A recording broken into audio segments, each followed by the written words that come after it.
Hey, I'm not in the office today. I'm not on location. I'm at home nursing myself back to health. I'm getting ready to make some hot tea and honey. It's the start of the new year. And here I am, homesick.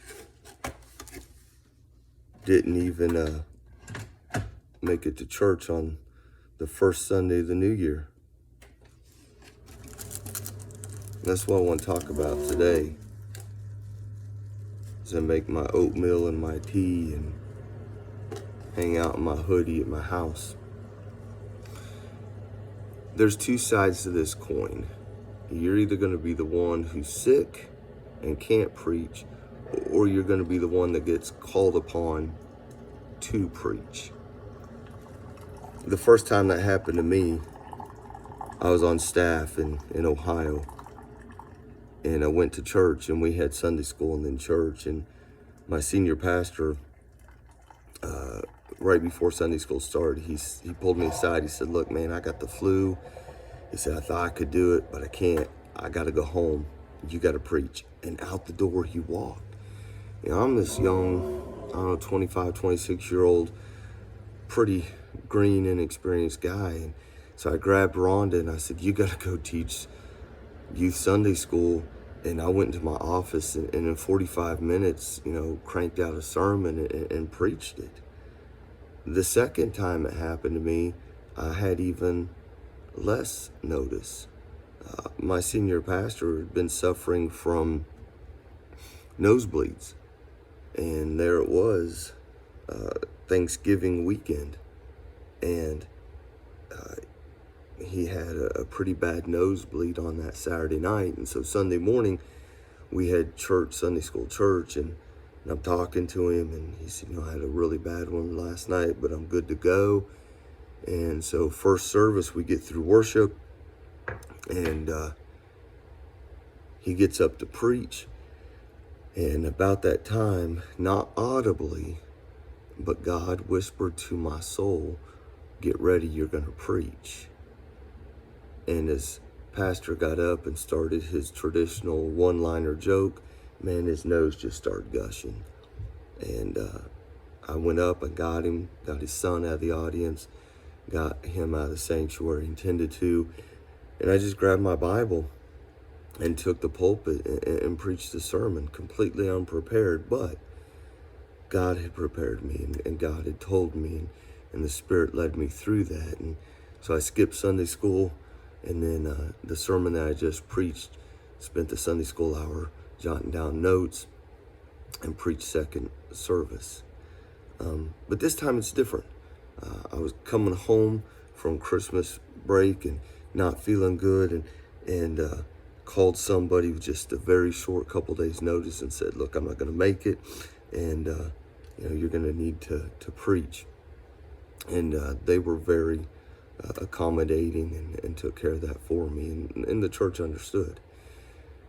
That's the other thing. Not only do you need to have what's called a pocket sermon, a sermon that you're familiar with. It's kind of a generic sermon, something that fits in all occasions, something that you've preached before, that you can pull out if you're called upon to preach, and you're good to go, and you can jump up and preach the Word of God.